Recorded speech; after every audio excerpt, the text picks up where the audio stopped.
ತನದ ಯೋಜನೆ ಕೂಡಲೇ ವಿದ್ಯಾಗಮ ಯೋಜನೆಯನ್ನು ಕೈಬಿಡಬೇಕು. ಹುಬ್ಬಳ್ಳಿಯಲ್ಲಿ ಬಸವರಾಜ ಹೊರಟ್ಟಿ ಅವರು ವಾಗ್ದಾಳಿ ನಡೆಸಿದ್ದಾರೆ. Breaking news.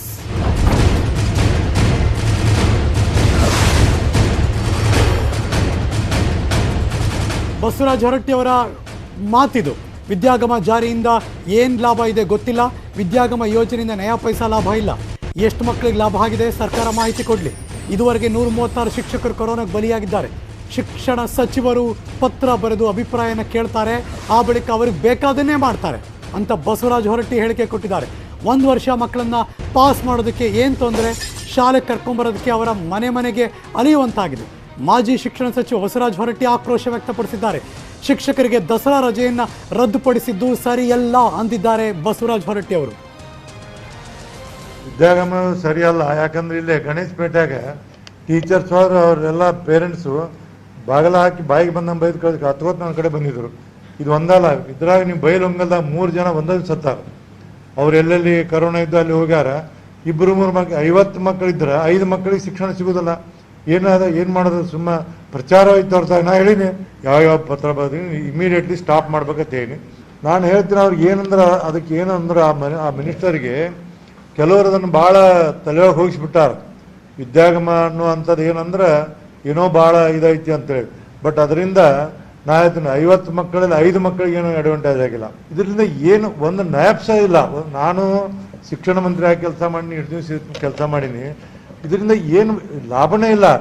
ಈಗ ಬಂದದ್ದಾಯ್ತಲ್ಲ, ಎಷ್ಟು ಜನ ಮಕ್ಕಳು ಅಟೆಂಡ್ ಆಗ್ಯಾರ ತೋರಿಸ ಅಂಕಿ ಸಂಖ್ಯೆ ಕೊಡಿ ನಾನು ನೋಡೋನು. 50 ಮಕ್ಕಳಲ್ಲಿ ಎಷ್ಟು ಜನರಿಗೆ ಇವರು ಟೀಚರ್ಸು ಕಲ್ಸ್ಯಾರ. ಮತ್ತು ಆ DD BEಗಳು ಸೈಕಲ್ ಮಟ್ಟ ತೊಗೊಂಡು ಹುಡುಕ್ತಾರ ಅವ್ರನ್ನ ಟೀಚರ್ಸ್ನ ಎಲ್ಲಿ ಆಗ್ಯಾರ ಅಂತೇಳಿ. 2554 55 ಮಂದಿಗೆ ಟೀಚರ್ಸ್ ಕೊರೋನಾ ಅಟ್ಯಾಕ್ ಆಗಿತ್ತು. ಆಮೇಲೆ 123 ಮಂದಿ ಸತ್ತಾರ ಟೀಚರ್ಸ್. ಇದರಲ್ಲಿ ಮಾಡೋದು ಹೀಗಾಗ್ತಾವು. ಇದನ್ನು ಪ್ರಿಸ್ಟೇಜ್ ಮಾಡಿಕೊಂಡಾರ ಏನೋ ಗೊತ್ತಿಲ್ಲ ಸರ್ಕಾರ ನನ್ನ ದೃಷ್ಟಿಯಿಂದ.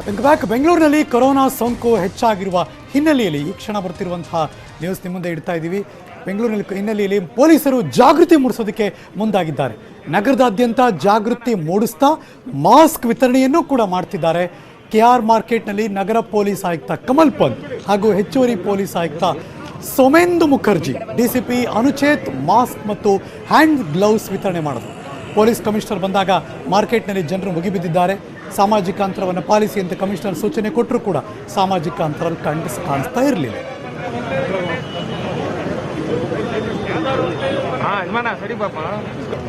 ಮಾಸ್ಕ್ ಧರಿಸೋದ ಬಗ್ಗೆ ಅಷ್ಟು ಜನರು ಅರ್ಥ ಮಾಡ್ಕೊಂಡಿಲ್ಲ, ಅರಿವು ಇಲ್ಲ. ಅದರಿಂದ ಕೆಲವು ಕಡೆ ಪೊಲೀಸರ ಜೊತೆ ಅದು ವಾಗ್ವಾದ ಆಗ್ತಾ ಇತ್ತು.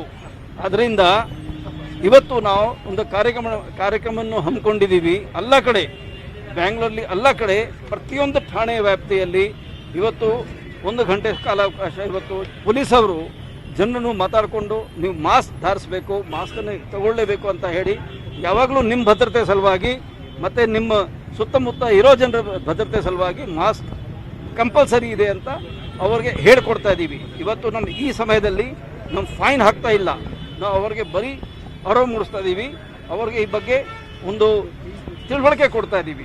ಸೊ ಇವತ್ತು ಈ ಕಾರ್ಯಕ್ರಮ ಅಲ್ಲಿ ಇಡೀ ಬೆಂಗಳೂರು ಸಿಟಿಲಿ ನಡೀತಾ ಇದೆ. ಇದು ನಮ್ಮ ಉದ್ದೇಶ. ಯಾಕೆಂದರೆ ಜನರಿಗೆ ಒಮ್ಮೆ ಫೈನ್ ಮಾಡೋಕ್ಕೆ ಹೋಗ್ಬಿಟ್ರೆ ಅವರು ಅದಕ್ಕೆ ವಿರೋಧ ಮಾಡ್ತಾ ಇದ್ದಾರೆ. ಅದಕ್ಕೆ ಅವ್ರಿಗೆ ಅರ್ಥ ಮಾಡ್ಕೋಬೇಕಾಗತ್ತದೆ.